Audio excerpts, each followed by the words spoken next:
All right. Well, we are live. This is Representative Eric Mortensen, and I am joined by special guest Jake Dusenberg from Action for Liberty. Jake, thanks for being here. So good to be here. Yeah, I'm looking forward to this. I'm really enjoying doing these. So yeah.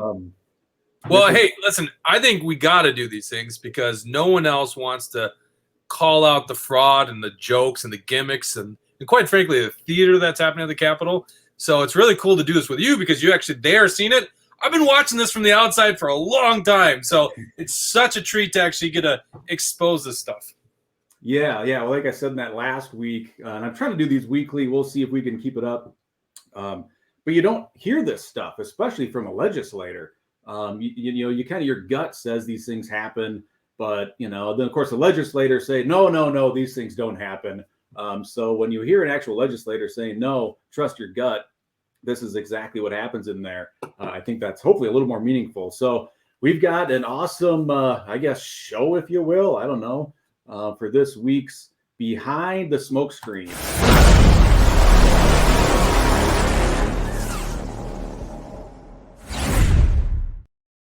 I want to grab the popcorn now. Yeah, I know. I can't get enough of that thing. I love that.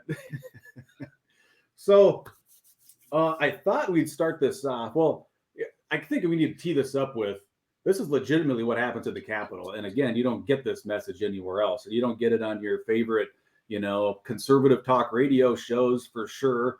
You're not going to hear it anywhere. So the whole point of this is like we just played Behind the Smoke Screens. This is what actually happens, the things that they'll really never admit to. And it was an interesting week at the Capitol. And I was trying to think how to best explain this or kind of tee this up. And I was reminded of, I was on a flight to Austin, Texas. I don't know, 2-3 weeks ago. And I'm flipping through the, entertainment in the seat in front of me. And Rudy, the movie Rudy, now I guess I'm aging myself by knowing about Rudy, but I don't think I'm that much older than hopefully people watching. But Rudy is an option. I'm like, oh my God, I haven't seen Rudy in years. So I play Rudy. And for those who don't remember, because I certainly did not, there's a point in the movie where he is on the practice team at Notre Dame. And there's like this, I don't know, this guy who's only on the team because his dad is like a big donor for Notre Dame or something. And after a handful of practices, this guy who's only on the team because his dad wants him on the team comes up to Rudy and he gives Rudy the business. He's like, you need to stop working so hard out there. You're making the rest of us look bad. And when I saw that, it just made me think of my experience in the Capitol, because that's kind of what has been happening. Is I've been fighting tooth and nail and trying to bring what the people want to actually happen to the Capitol and bring their voices to the Capitol. But a lot of the other legislators are essentially doing what that guy did to Rudy by saying, you got to stop working so hard. You're making the rest of us look bad. And that's exactly what's happening at the Capitol. We've seen this for years, is that no one wants to talk about these problems, and that's why they keep existing. So I'm sorry if I'm going off on a little tangent here, but I'm sure you'll appreciate this story. Representative Eric Lucero, who was one of the guys that we originally thought as the conservative up at the Capitol, we went to his office, and this was 5 years ago during the Real ID battle. And he mysteriously was absent for a vote the night before on a committee where he could have killed really bad legislation, Real ID, which is a federal ID system, which if you need to know a reason why we don't want a federal ID system, look to what's happening right now in Canada and what's kind of happened to a degree in the country. So he was absent and he was opposed to this bill, and he would have been able to kill legislation. I went to his office. He shut the door. He's like, Jake, here's the deal. They came to me and they said, you got to take a walk, which means don't show up for your committee and vote the way your conscience tells you. Don't vote at all. So that way you can save face. You didn't vote for it, but the bill will pass. And I go, well, then why don't you go to the cameras and tell them about this? Like, tell them now, because that's very illegal and very wrong and immoral. He's like, but Jake, you don't understand. They'll take me off my committee. I was just like, oh my God. Well, this is how the Capitol works. Is no one ever wants to expose this stuff. I just basically broke that news, although I think I've talked to you about it here on one of your podcasts. And it's like, that's why it never changes. So in the case of Rudy, because I kind of like this analogy, if we could loosely play with this, what Rudy does is he ends up bringing up the level of play of the team because of what he does. And I think that's, people that are haters of you, it's like, well, at the very least, Mortensen is exposing the stuff that shouldn't exist anymore, and no one else is willing to do that. And so my hope is that we'll start learning more and more over the years because more people do it. Yeah, when you just hit on, that's exactly what Rudy told this guy that confronted him. He said, look, if he doesn't do his job, the team's not going to be ready come game day. And I'm rewatching, actually, I just finished it last night for probably the 10th time, The Last Dance. I don't know if you've seen this, but I grew up a big Michael Jordan fan. And I watched that to kind of get inspiration because how he approached the game of basketball anyway, his teammates hated him. I mean, they're on that documentary saying they couldn't stand him. They call him a bully. They call him toxic. Like, they could not stand the guy. But I tell you what, in mid-June when they were winning their 6th championship or all their championships, they certainly understood why he was pushing them harder to be better. And that's fundamentally all I've been trying to do with the Capitol. So I hope it works. Yeah, because there is none of that inside the Capitol, I guess is why I'm bringing it up. Everybody is like, there's like this unspoken vow, as I've told people in the past, where there's no accountability. They refuse to say, hey, wait a minute, Lucero, you just stepped out of bounds. You shouldn't do that. There's such a lack of accountability within the building that it becomes this rush to the bottom where almost everybody becomes equally bad. And I think that's a very fair statement for Minnesota Republicans, unfortunately. And for people who doubt that, like, where have we been winning policy-wise for, I don't know, 50, 60, 70 years? It just hasn't been there. We're getting crushed. Yeah, we've been losing to the left for 100 years. And that's the thing, is like every Republican that enables the growth of government over time is enabling for that government to turn against the citizens. So that's what happened, is Governor Walz had more power, and by the time he has the ability to declare an emergency for COVID, now he's got this massive government. And by the way, a lot of people know this. Most of these guys voted to increase Attorney General Keith Ellison's budget in 2021. It grew up by like 17%. Yeah, well, I mean, as soon as Republicans, I think Walz came out with his budget proposal. We're getting a little off topic here, but Walz came out with this budget proposal last January, and he was like 9.75% increase. And I don't know this number for sure, but it was something like that. And then the House Democrats came out with like 9.5% increase is what they wanted. And then the Republican-held Senate came out with like 9.25%. Yep. So that's like the difference between the parties right now is like 0.5%. It's a joke. It is a joke. So what I've witnessed in the Capitol, and why I shouldn't even say think, like it's becoming obvious now.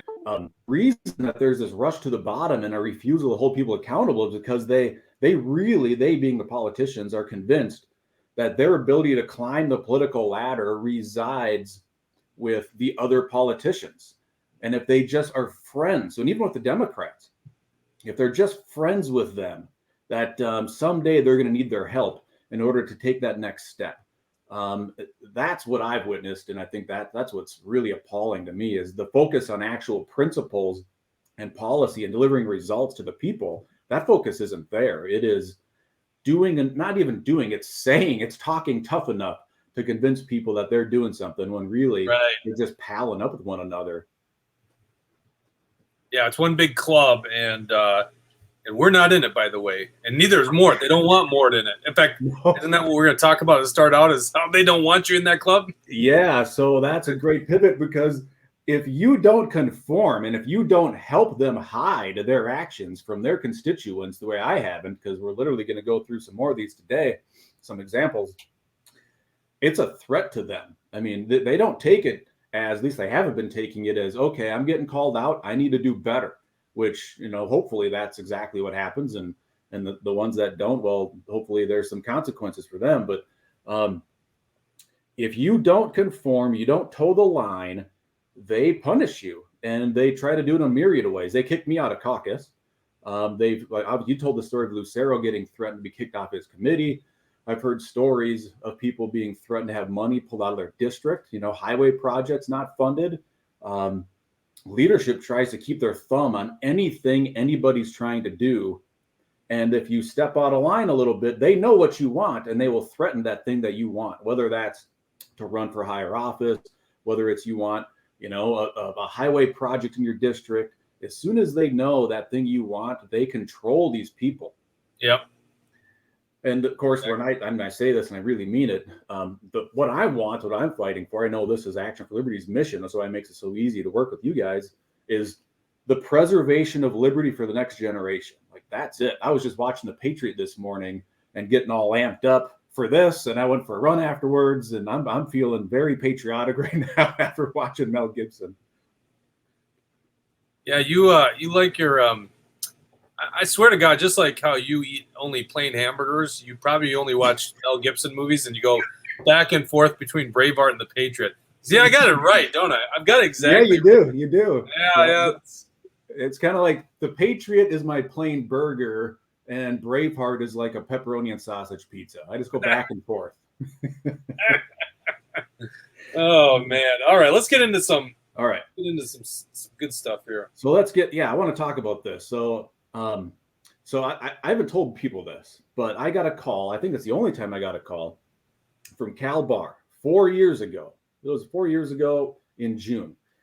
So just short of 4 years. And I asked him, I said, hey man, what on earth happens to people down there? Like, it seems like people who have good intentions, like Cal's thing was always, he's going to go to the Capitol and piss in their Wheaties, he'd say. And, of course, he hasn't done that. Instead, he goes off to Las Vegas and plays craps with these guys. So what happens? What do they do? And he said, look, they isolate you. They shun you. They try to shut you down and leave you alone. They try to put you on an island until you cave in. And I remember hearing that because I had an event later that afternoon with Jeff Johnson, and I tried to tell people that story, and you could see that they just really didn't believe that. But I'm telling you, that is exactly what they do, because that's certainly what they're trying to do to me. I'm sure they think they can try to shut me up by doing it, but I guess they haven't gotten to know me very well. So I've got something that talks about that. I'm going to play this video, and I guess we should probably try to explain this a little bit. I think I'm going to play it. Here we go. Okay, so I'm going to play this video, and it's a vote from 5 years ago. It's on an omnibus bill, and I know Cal has always been against all these omnibus bills, although he voted for the tax omnibus bill last year, but whatever. So we're going to throw this up, and we're going to witness in person this sort of isolation taking place, and there's two names I want you to keep an eye on. In the second column from the left, there's Drazkowski. I think he's towards the top. And then there's Cal Barr, who's on the far left. The names are alphabetized. And a bunch of lights are going to come up. The green light indicates a vote for the omnibus bill. A red light indicates a vote against the omnibus bill. And I think that's pretty good. Does that tee this up pretty well? Yeah, it's a legacy finance bill. I know what you're going to show. We show this in our class. And it's basically a bill that all these legislators jokingly try to support unanimously. And in order to get a bill to pass the Minnesota House in this case, there's 134 legislators, so you just need half of that. You'll see that this is clearly way more than half. They don't need to actually go get Cal Barr and Drazkowski's vote to pass it. Yeah, so it's about a minute. I think we'll try to keep you and I unmuted because we might want to comment on some of this. So Here we go. The clerk will take the roll.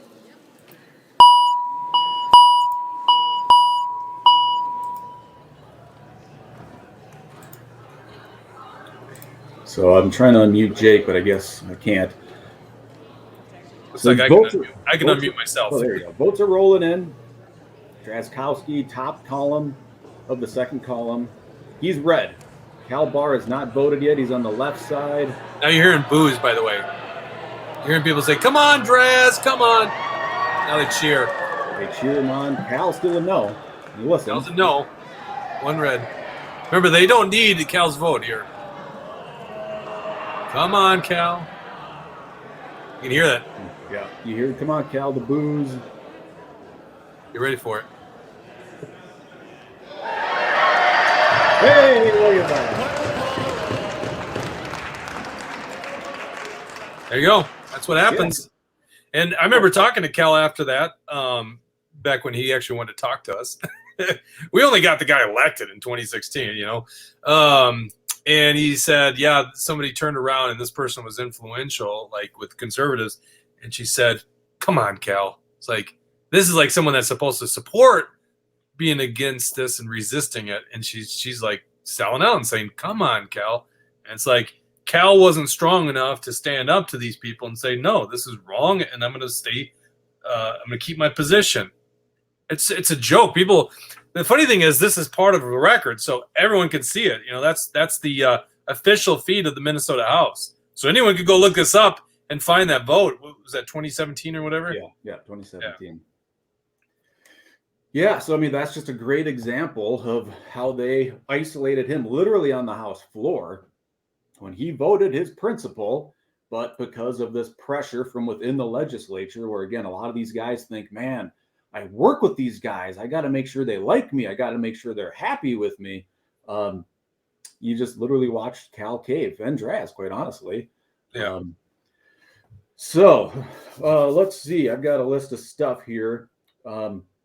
I think we should shift gears to this email that someone sent me a couple days ago. So for those who didn't watch this week one video, I really went through. I mean, you should go back and watch it, honestly, because there's a lot of good stuff in there. I mean, literally speeches that politicians give in front of a crowd that's a bunch of freedom-loving people, health freedom-loving people. And then in another presentation, the same politician saying like the complete opposite. But yeah. By the way, let's stop right there. Yeah. When you say a politician tells a crowd one thing and does the exact opposite, everyone's like, yeah, that's politician, right? But when you say a certain legislator does it, oh no, she's one of the good ones. It's like, dude, like, It's like, how is the re-election rate of Congress like 92%, but the approval rating is 11%? Like, people don't want to make this connection when you get the personalities attached to it. These guys, for the most part, are just lying politicians, like almost all of them. Yeah, it's so interesting to me.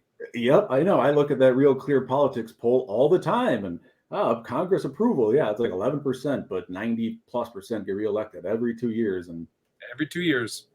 Yeah, so of course, what we're trying to do with these things is give you guys the information. You need to hold these people accountable, and I think that's the most important thing we can do is hold them accountable for their actions, especially when they say one thing and do something else. I mean, these people should be principled, because they're campaigning, they claim to be all principled, but in the legislative season, it's very different. So I get an email from this woman named Wendy, and she copied me on an email initially. So she copies me on an email to Representative Mary Franson and Leader Daudt, and she just lights into them as a result of that video I did last week, where both Mary Franson and Kurt Daudt are saying one thing, then turn around and doing something else, like literally within minutes for Mary Franson. So she lights these two people up on email, and refresh my memory. So this is Mary Franson talking about how she just dropped a bill on vaccines or something. Yeah. So she's like, and we need people to tell your legislators sign on to it, right? That's what So she's up there saying at this health freedom rally, get your legislators to sign on to House File 2901, and I looked at it and went, yeah, that's actually a good bill. So I send in the request. I remember you telling us. I read it too. I was like, this is a good bill. Yeah. Yep. So I sent in the request, said, hey, I'd love to co-sponsor this bill with Mary. And then Mary rejected my co-sponsor willingness. So, and I think for people like her and probably most everybody else in that building, that's probably like the biggest insult that they could ever get at the Capitol. And they probably think they're really insulting me, but it's not the case, because I could do my own bill. There's plenty of things I could do, but I think they think that's like that really hits me hard. But yeah, but what's so funny about that is they accuse you. This is their talking point: is Morrison doesn't get along with anyone. He's not willing to work with anybody. And it's like, no, you guys are frauds. He wants to sign on to your legislation. It's good legislation. It's good legislation. Yeah. Well, you're not in the business of turning down co-authors, so they do it because they're petty. They're petty politicians, which is Yeah. hilarious. So who's not working with people? Well, there's only I'm glad you brought that up, because that's what they say is Mortensen doesn't want to work with anybody. You know, they even claim that he's never even called us, and I've called it, like, I've been called everybody in the legislature, but I've called the so-called conservatives, and it's them that don't want to work with me. So when Mary does that stuff, like, nah, you can't sign on to my bill, she says, well, there's only one or two reasons why. They're that petty, or they don't actually care about that bill or that issue as much as they claim to. So I don't know, which is it. Maybe she'll tell us. And by the way, just introducing a bill is not enough. Like, you need to you need to get a movement on that bill. You need to force votes on that bill. And that's what you did with the Never Again bill, which Mary Franson was opposed to. She stopped a on the record vote, and most legislators did. So yeah, these guys to me are all frauds. They, I introduced this bill. Like, I just saw this the other day. A bunch of senators introduced a bill, and I said more, and I'm like, yeah, let's see if they do anything about it. Here's a good question. We have the Republicans in control of the Minnesota Senate. Now, they've been in session for 2 weeks. Where the hell's the vote on the stop vaccine mandates? Where's the vote? Yeah. Where's the damn vote on that bill? They haven't fired Jan Malcolm. They've been talking about that. Why has Jan Malcolm still got a job? They can actually do that without even the House weighing in on it. Yep. Yeah. I mean, what was it? Jim Abler back in like September was saying, yep, it's time to fire Jan Malcolm. She's got to go. Well, where are we? It's been 2 weeks. I do have a video of that, don't I? I need to. Yeah, you do. That'd be a good video. That issue, yes, they're frauds. They give speeches and pretend like they're doing something, and then they never do anything. Oh, I introduced a bill. You did, okay, and then you won't even let co-authors on it. And then meanwhile, what are you going to do with the bill? You're going to, it's the Democrats. You got to get Democrats out of office. Bullshit. Give us some moves. Yeah, show us something. Take the spirit of those Canadian truckers and do something about it. Right. Well, so I get this email from Wendy. And like I said, she lights up Kurt Daudt. She lights up Mary Franson. I emailed back Wendy and said, hey, great work. I'm glad you sent them that email, because that's a good example and a fairly effortless example of holding these people accountable. So Wendy and I exchanged some emails, and she told me how disgusting Mary Franson's response was to her. So I said, well, I'd love to see that. Why don't you send it over to me? So I've got a copy of it. And as she says in her email, she actually, instead of forwarding it to me, she copied and pasted it. So it looks a little different, but I think anybody who's, everybody's looked at email. So here you go. This is her response to Wendy. And then Wendy at the very bottom, types up her own little content. So Mary Franson sends this Wendy gal an email saying, I think you need to take a deep breath. Slowly exhale, she says, which from what I know, Mary Franson, I can see her, saying these words and how demeaning and degrading she really means this.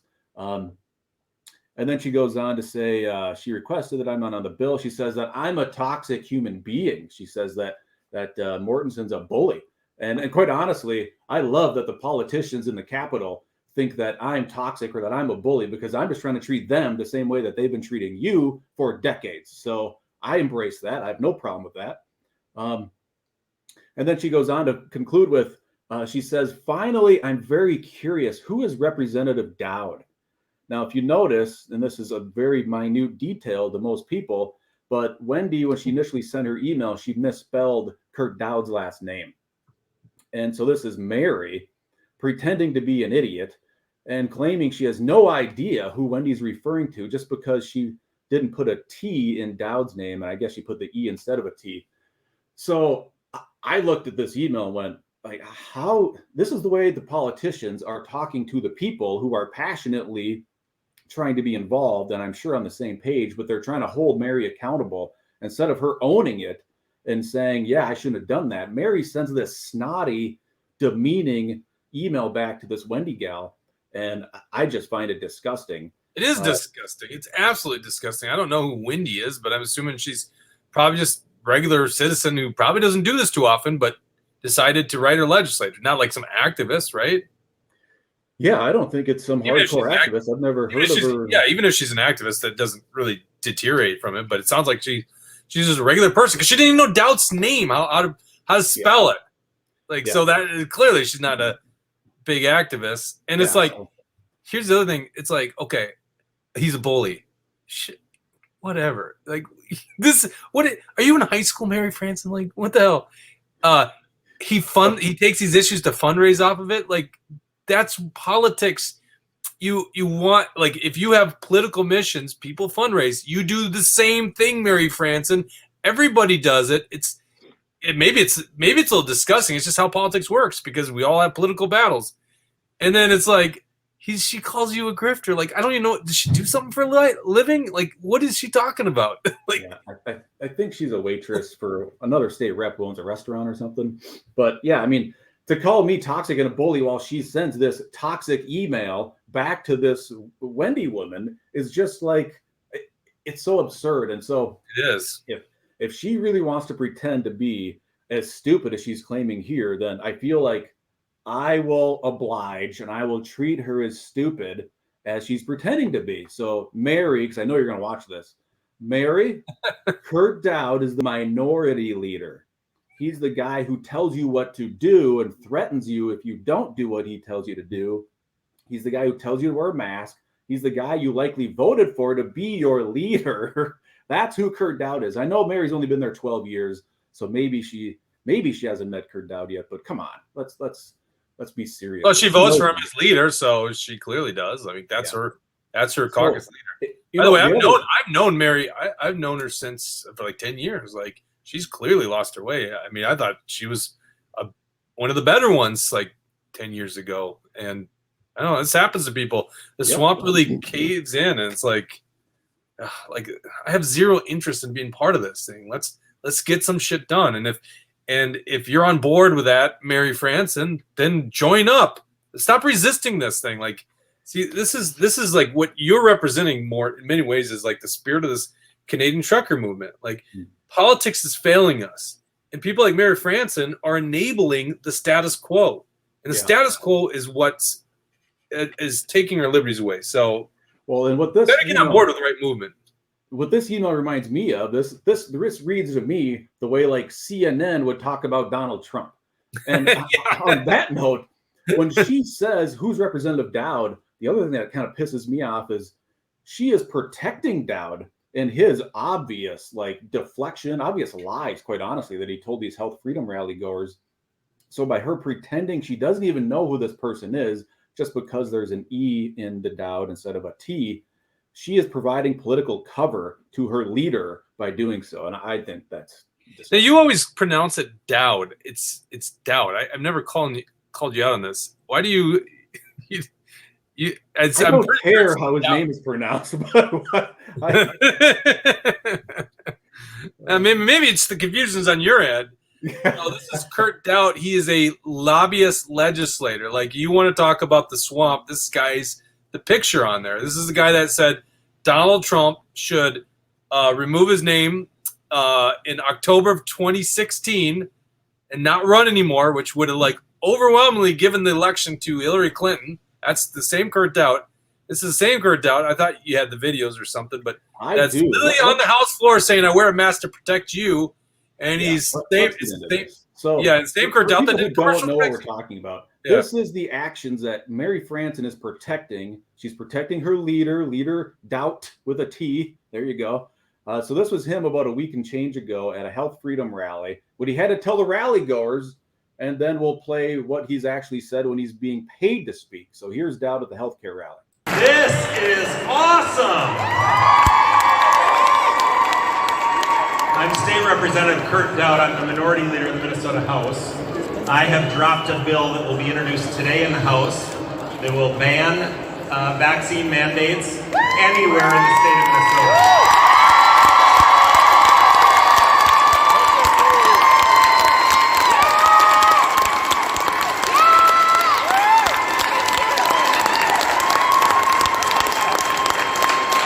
If you don't control your body, you do not have freedom, period. And this is a stand that we must take. We cannot allow someone to say that as a condition of employment or to attend school or to participate in commerce in this state that you have to inject something into your body. That decision is yours and yours alone. period, without exception. So I want to thank you for being here today and for standing up for all these kids and for all Minnesotans so that they have the freedom of choice when it relates to their own body.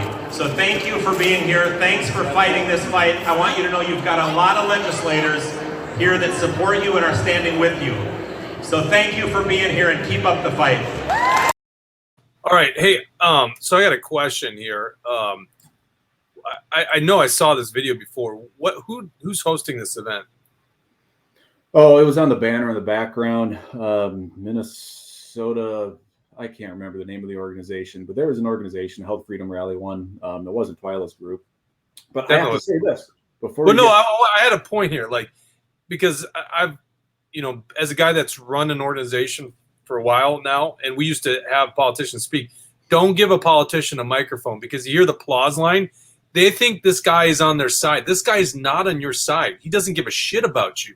But you just gave him a microphone, and people think something's being done, and it's not being done. This is why, if you're ever getting involved in activism for the party, do not give these guys a microphone until they have shown they're willing to do something and bleed for you. Yeah, well, and he said in his speech there that you shouldn't have to inject something into your body to go to school. Well, I read his bill. His bill still requires you to inject something into your body to go to school. So his bill, not surprised by that. He can't even get the language right. Yeah. But even if he had the language right, just think about this. Like, he introduced the bill. He's going to do nothing with it. Like, last I looked, that guy has not stood up on the mask mat. He's wearing a mask on the House floor. Yeah. So that's Daudt at a healthcare freedom rally, giving everybody what they want to hear. And he is just, you can see it in his face. He is just, he's so loving it. Yes. Himself. He Guide is me with your praise. gobbling it up, right? Right. All right. So then, but here's Daudt when he's being paid to speak. So it's maybe a little bit of a different message. Hello, I'm House Minority Leader Kurt Daudt. There have been a lot of challenges over the course of the COVID-19 pandemic, but the vaccines give us hope. The available vaccines are safe and effective. They have been authorized by the FDA and were developed following all federal requirements. Across Minnesota, we are working hard to get as many folks vaccinated as quickly as possible. We are making great progress, and we need to keep that momentum going. I urge you to take your shot today. They are readily available. I took the vaccine, and I hope that you will too. Together, we can finally get back to all of the things that we love. Let's get our economy moving again and get back to life as we knew it. Thank you. Wow. I know. All I'm going to say is that guy gets paid by a firm that represents pharmaceutical companies. This is the fraudulent part of politics, and people, I'm glad we were showing this video. Like, that is the Daudt that we know. He's a fraud. He's a complete fraud. Think how many lies he just said in that. Imagine, and I'm sure that video was probably done summertime, so the data is still kind of coming in on where what the vaccines are. But can you imagine saying, and he's not a doctor or any kind of scientist, saying that these are safe and effective? You're reading a freaking line. Like, I could never say in good conscience to tell people to take an experimental drug and then say it's safe and effective when I don't even know, right? Yeah. No one knew at that point. Yeah. So I actually found that video. It was a Saturday morning. It was, summer. And I'm flipping through my phone, and all of a sudden this commercial pops up in the middle of an article I was reading. And I'm like, you've got to be kidding me. How is this happening right now? So I actually screenshotted that video, and I've had it saved for quite a while. But so let's talk about masks then. We talked about how fraudulent things are. I think we should play these 3 videos that kind of, the first 2 really tee up the last one. So here's Daudt again. We'll kind of do the third Daudt video in a row. Here's Daudt on masks on the House floor. But just like I wear a mask because I don't want to hope that I don't get COVID, I wear this mask to protect me, and I wear this mask to protect you. Yeah, like all of us knows that's bullshit. We've known that's bullshit since the start of this thing. It's why a lot of us are anti-maskers. I'll take that term. I'll wear that with pride. I don't wear a mask. I don't do it because I know it's bullshit, right? It's absolute bullshit. Well, and so I've been funny about remember your mask, like I like how people show that image. Mort's got one mask because everyone's got their tricks, right? And it's a screen door. It's a screen door. It's a gimmick because it's masks don't work. And so like I don't know if you've ever been called out on that, but like the screen door mask, like anyone that would say, oh, that's not a real mask. It's like, it's the same thing. Cloth masks don't work. And there's a leader, the so-called leader of the House Republican caucus saying they work. It's not As true. he's touching it. Like I was a firefighter like 20 years ago with Excelsior, and then we went through hazardous material spill response training, and we talked all about donning and doffing PPE and decontamination chambers and how to properly do these things. And I've taken all these classes from OSHA. Like, he's over there touching his mask and yanking on it, saying, "I wear this to protect me." It's like, dude, what? People buy this. So then here's last week, or no, I guess this was 2 weeks ago now, or 10 days ago. Ann New. So I think she is the assistant minority leader. She's pretty much number 2 behind Kurt Daudt in the House. So here's her on masks. I want to be very clear that, as it turns out, everyone in this chamber is wearing a mask. And, well, maybe not everyone. Yeah, she's looking at you, isn't she? Yeah. Oh, yeah. Yeah. I sit like 30 feet behind her, and I was listening to her, and my eyes got wide because I was about to say, no, not everybody. But then she turned around and acknowledged me. But what is she doing? Like, are they so ignorant of the base? The base of Republicans are so against masks. So what are you doing? You're basically saying Eric Mortensen's the one guy on your side. We're not. I'm wearing the stupid face muzzle. Well, and it's not even political. Like, there was something in Concerned Citizens of Shakopee, this big Facebook page with like 15,000 people, a survey somebody put out a couple hours ago saying, if masks were optional in schools here in Shakopee, would your kids still wear masks? And the last time I checked, it was like 75% of people said no, they're not going to put masks on their kids anymore, because this virus has never really been a threat to kids to begin with. But well, I know, like, data. And here's the thing is, so, and I love what you're doing, by the way, and I want to talk about this for a second, because I know that the haters are going to hate on you, but they're so wrong on this. So I from day one said I'm not going to play these games. There's a couple exceptions. They get you on some, right? Like, try going to the hospital and get care. So the first time I had to wear a mask was my son was born in August of 2020, like my third son. Like, yeah, okay, I'm going to go to the hospital and see my son. There's like no way around it, right? So come on. I went in for hip replacement surgery in October of 2021, and I did not wear a mask the whole time. That's pretty good. Actually, when we went into the thing, so this is August 2020. So maybe things have changed. I don't know if I've been to I definitely haven't been to hospital in 2021. We get into the room, and the nurse is like, "Oh, you don't have to wear stuff," which I think was probably already off by that point. But it's like, yeah, they get you. They get you at the airports. That's the other thing. You're not going to get on a plane without it. So there's a couple times they're going to get you. But like, there's a lot of places they don't get you, right? And that's like retail shopping, certainly public venues, because you have an easy option. You don't have to be at that store. So I would never wear it, and I never got harassed. There's only one time I think somebody said something, and I just gotta ignore them, Yeah. But it's like, I always thought that I don't want to wear a mask. Well, there's a lot of reasons I don't want to wear a mask, but number one is someone's got to stand up to it, and other people see this. And it was really clear once it became optional how many people didn't really want to wear masks. They were just following rules, which is unfortunate. Yeah. Maybe we have to get a bigger spirit of people that won't follow the rules. Well, but once they don't do it, then all of a sudden you see a plethora of people not wearing a mask. Now, there's still a lot of people who wear masks, and they wear them sometimes double masks, and they wear them when they're driving alone in a car, and we know how they vote. But a lot of clear-headed Minnesotans and Americans are like, no, when I got an option, I'm not going to wear this thing. Yeah. When I went to that Austin, like I was saying earlier, I was in line at the airport, had no mask on. I had some what are they called? What are they called? TSA agents? Yeah, the TSA agent. One of them saw me and barked at me and said, "Sir, you got to put a mask on." And I just said, "Okay," and didn't put it on. And the woman in front of me turned around and said, "Thank you." And I said, "Yeah, I make these people earn it. Like, if they literally going to make me put it on before I go through security, fine, but I'll put it on the minute I get past the people checking IDs and boarding passes." And but yeah, I think the more you stand up to these people, we can inspire courage amongst our fellow people, and we can end this stuff. Like, that's how we can end the mask mandate that Melissa Hortman put out. In a heartbeat, if people just follow it. And so let me explain this, because you know, I don't want you don't need to toot your own horn here. Like, what I appreciate more is that you're going to the legislative or to the House floor and refusing to comply with these. Well, actually, they're illegal orders, because there's a Minnesota statute 609.735 that forbids people from wearing facial coverings in the public setting. So they're actually telling you to break the law, which they shouldn't be above the law. They're ones that are writing the law. So if they want to change it, they better change that statute. But it's like you're standing up to this ridiculousness, and people are catching on really quick how ridiculous this is. Masks don't work. Cloth masks do not work.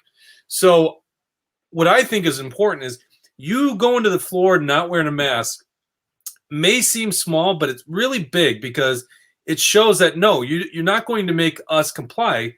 And I think people are going to start following your lead. And I think it's already happened. I think some people have done it. Now, I think you got the video I sent you of me kind of pointing out after. Yeah. So we've shown Kurt Daudt saying, I wear this mask to protect me, and I wear it to protect you. And then we showed Ann New, second in command, if you will, with the Republicans in the House, saying we all have masks on. And then, of course, she had to acknowledge except me.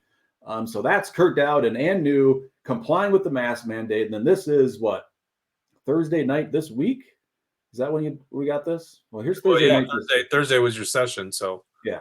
Motion prevails and the House stands adjourned until 3:30 p.m. Monday, February 14th, 2022. Now let's watch. Oh, mask off. Oh, Kurt Daudt ditches mask. Oh, Ann New ditches mask. Look, Jim Nash, no mask. What's going on here? No mask. Now, why were you guys playing that game? See, Ann New, no mask. Christian Robbins, science. Whatever. Kurt Daudt, no mask. But not when they're in session. How dare we do that? I'm a little embarrassed because I only did that quickly on my phone to just share with you. Yeah. So I, now my stupid commentary is public, but yeah, I mean, look, I watch this thing and I go, oh my God, these guys are so fraudulent. As soon as they gavel out, three of them pop masks off. Of course, Kristen Robbins and what's that guy from North? Can't think of his name. Jordan Rasmussen. Oh, yeah, wearing a mask. But like the two people, Ann New and Kurt Daudt, and Jim Nash, because let's be honest, Jim Nash is like trying to conspire to be the leader of the Republicans in the House. These three guys, nowhere to be seen to stand up. Do you know how quickly this mask mandate would end in the Minnesota House? The Republicans refuse to follow it. The Republican leadership says, no, we're not going to do it. Yeah, if we had 64, it's done.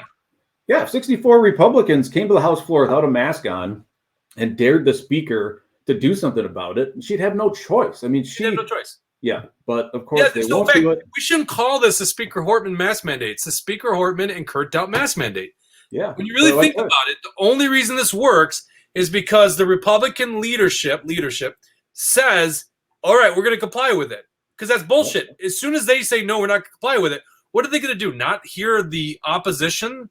Like, you're going to silence the whole opposition? That's catastrophic for a republic to silence opposition. And by the way, this is the same shit's happening in the U.S. House. I was listening to the Tim Pool podcast with Thomas Massey and what's her name down in Georgia? Marjorie Taylor Greene, who's got $100,000 in fines right now from the Speaker of the House, Nancy Pelosi. Where's the Republican leadership out there? So she's not refusing to wear a mask. So is Thomas Massey. They're actually not being fined. They're taking it out of their pay, which is like a constitutional issue because the 27th Amendment does not allow them to do that. So, like, this is why I really appreciate what you're saying, Mort, or what you're doing, Mort. It's because you are showing that you don't need to comply with this stuff. And I see somebody in a comment section here was like, where's Munson with the mask? And these guys aren't even coming to the House floor, right? Like, why aren't they coming to the House floor? Drazkowski and Lucero and is Mayor Franson even out there? Why aren't they coming to the House floor and joining you?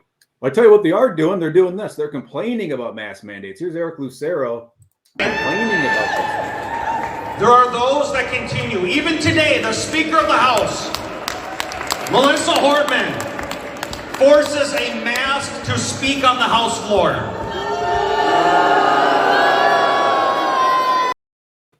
Now, You know what? That just inspired me. So I should take a snapshot of that and say, Eric Lucero, are you going to join Mortensen and protest the mask mandate on the House floor? yeah, I mean, I think Lucero has Where is kids. I have kids. And when my kids come to me and just bitch and they complain, the first thing that they know is going to come out of my mouth is, what are you going to do about it? Stop complaining. I don't want to hear any complaining.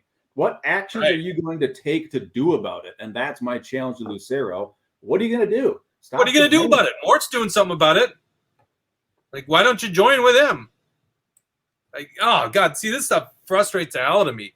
These guys are such frauds because they know the base is on board. I'm seeing this Becca is bragging about not wearing a mask at Freeborn County's caucus. And good for you.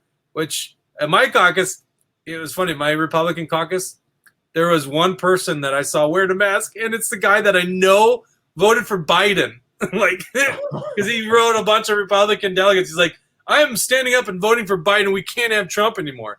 So it's like, listen, the base is so overwhelmingly against this ridiculous cloth mask thing, and they're standing in opposition to you because they're doing jack shit about it. Yep. And it really, obviously, this gets my blood boiling. I know it gets a lot of you guys' blood boiling. These masks are a joke, and we've known this thing since the day Anthony Fauci in like March or April of 2020 said cloth masks don't work, right? He said that. Yep, he sure did. But he was actually following science. Well, and the head epidemiologist in the state of Minnesota, Dr. Michael Osterholm, has come out repeatedly now, because he said in like June of 2020, and he recorded a video in his office. It's not like he was on some hot mic saying masks don't work. He recorded a video in his office saying, no, cloth masks will do nothing. And of course, Biden brought him onto his administration for about a year, and he changed his tune. But then he came out, I think last August again, and said, this is silly. These things aren't going to stop anything. The science behind it is the virus is 0.125 microns in size. It's 700 times smaller than the width of a human hair. And to think that if you just put a T-shirt over your face, like, you're not going to get a virus. It's insane. And I mean, I think you could say that maybe the fabric catches a couple bits of the disease. Maybe I don't know. Maybe it doesn't work that way. I don't know the science well enough, but maybe it catches a bit of it. But the data suggests that it's not enough to actually stop the airborne virus, because maybe it catches a couple out of 1 million airborne molecules that are leaving. They don't work. The data suggests this. It's so well known and so obvious that what we're doing is living a lie. Michael Osterholm, the University of Minnesota epidemiologist that the left loves to prop up, he talks about that in his video of June of 2020. He says, look, if you step out in the street and you get hit by a semi going 80 miles an hour, you're going to die. And that would be, he was like saying that was the equivalent of not wearing a mask at all. But he said, if you put a mask on, which sure might stop some things, but he said that's like stepping out in the street and a pickup truck hitting you at 80 miles an hour. The result is the same. You're still dead. And that's for Michael Osterholm. So you guys who are watching that don't believe me, well, go talk to him. Well, I think everyone knows at this point Fauci did a 180. And then here's the other interesting thing about Fauci is that it was like a noble lie that he told, because he wanted to make sure that there was plenty of masks left for the hospitals and people didn't go on a run on them like they did toilet paper. But it's like, I learned at an early age, and I'm sure a lot of your viewers did, is that lies aren't good. You should not lie. And so why should we trust anything these guys say? But let's be honest, what the masks have always been, it's a control device. It's a control mechanism. If you'll don a mask that doesn't work to make you feel comfortable, because that's why they do it, then that is the pathway for them to say, now you can't go anywhere unless you have a vaccine, which is happening in Canada. You can't shop. I just learned this the other day. In Quebec, I think it's Quebec, you can't shop at a grocery store. No, I'm sorry.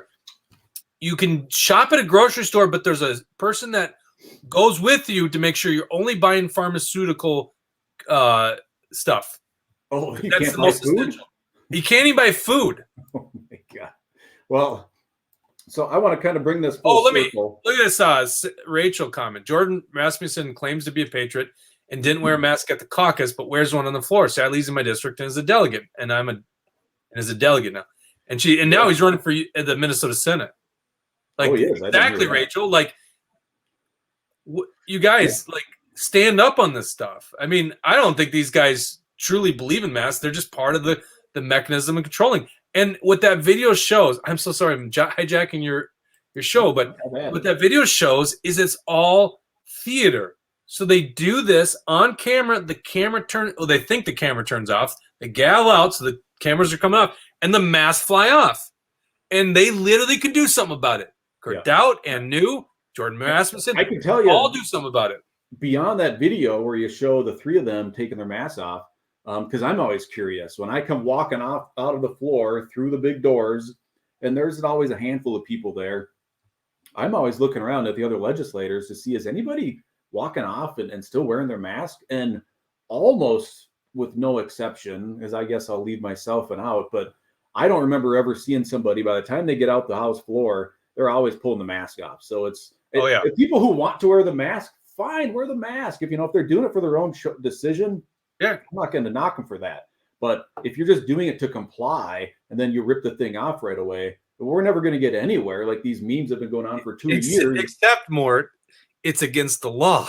So maybe they shouldn't wear masks, because they should change the law, because they're breaking the law. Now, me personally, I think civil disobedience for bad laws is okay. Like, I think the spirit of that law is probably because they don't want you going into banks or on the streets rioting with a mask on, because it conceals your identity. Which, by the way, all those people that were doing that were very woke and also concealing their identity, right? Yeah. So that seems to be.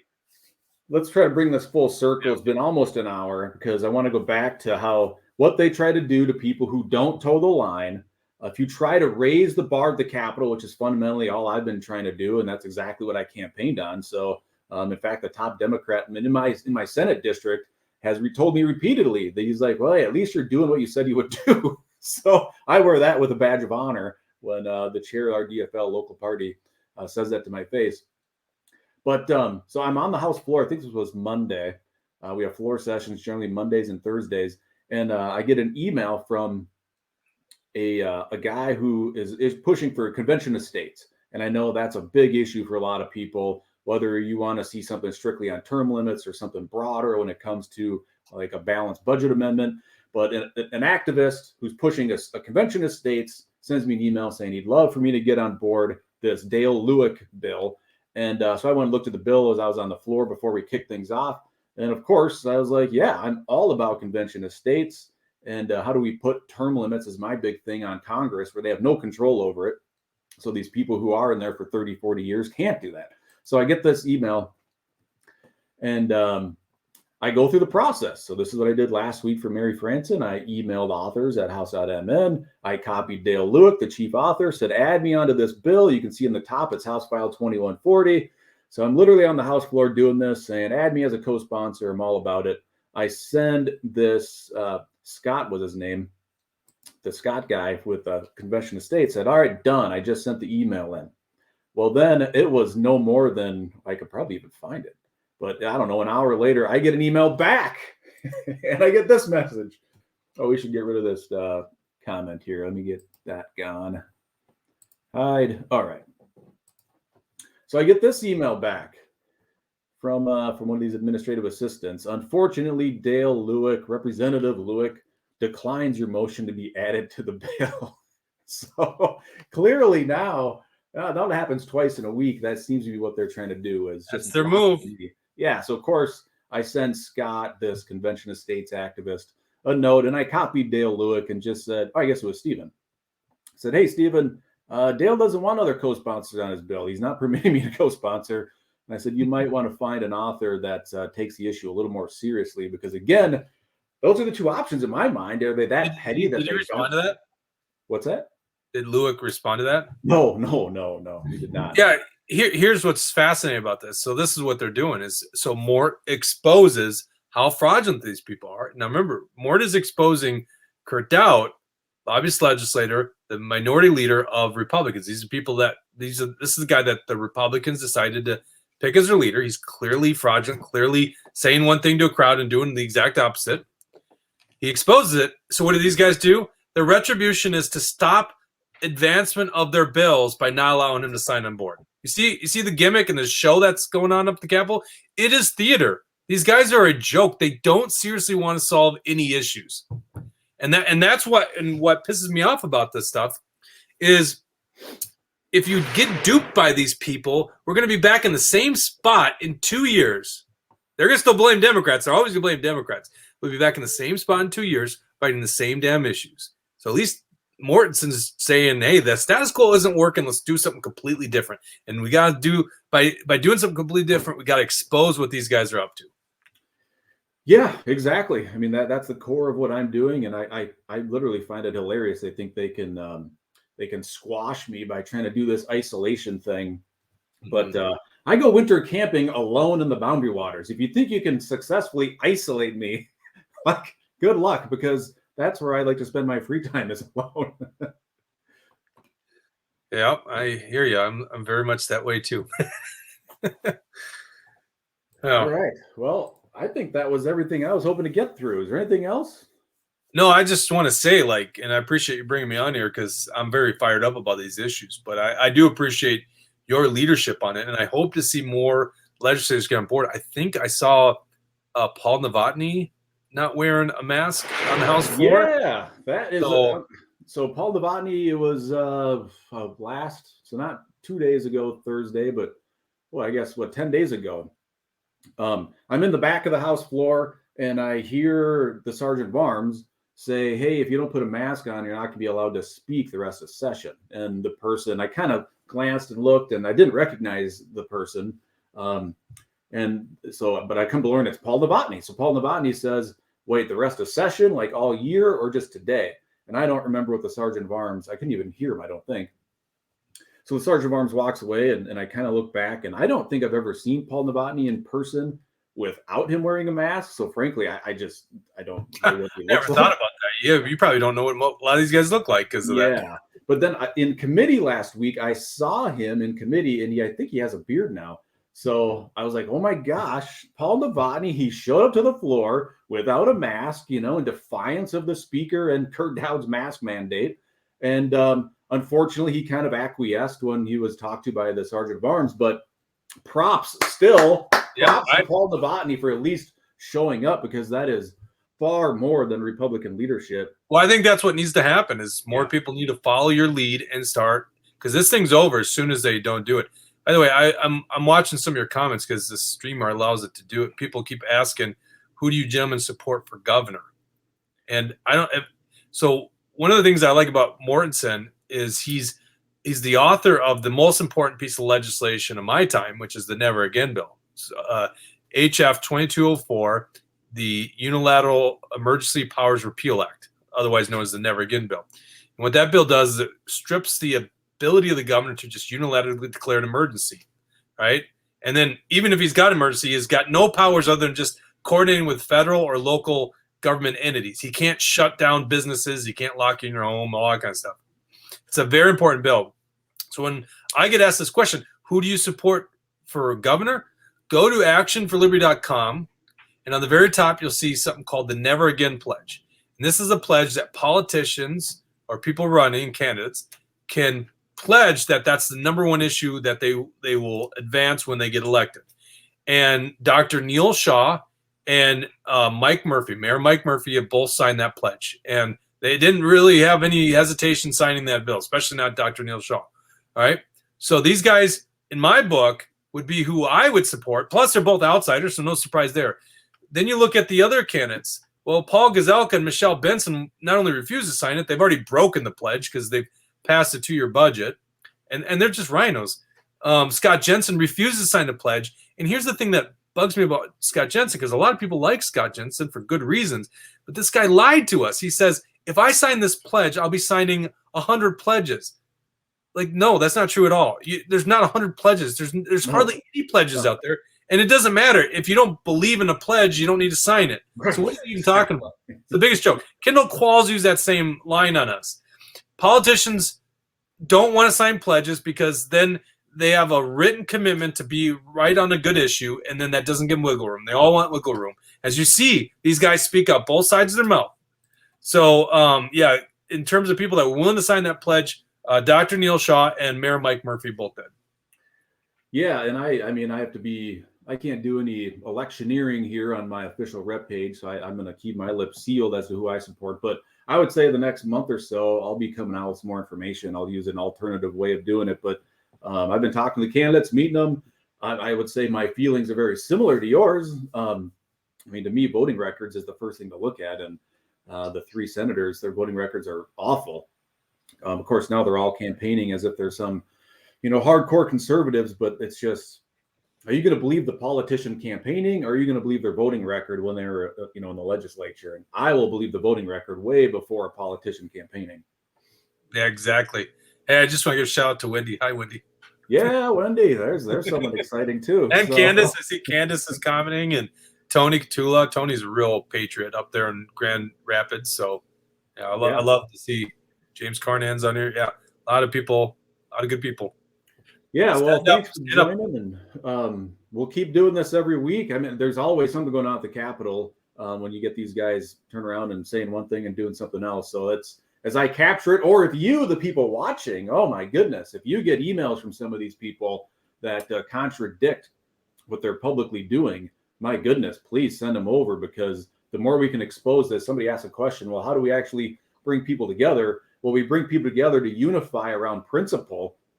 And I'm all for unity, but it has to be unifying around results and principles. It's not unifying to protect one another, which is what they do now in the Capitol. Right. So I'm all calling for unity, but let's all get together on the same policies and principles that are frankly in the party platform, for crying out loud. And let's go advance those ideas.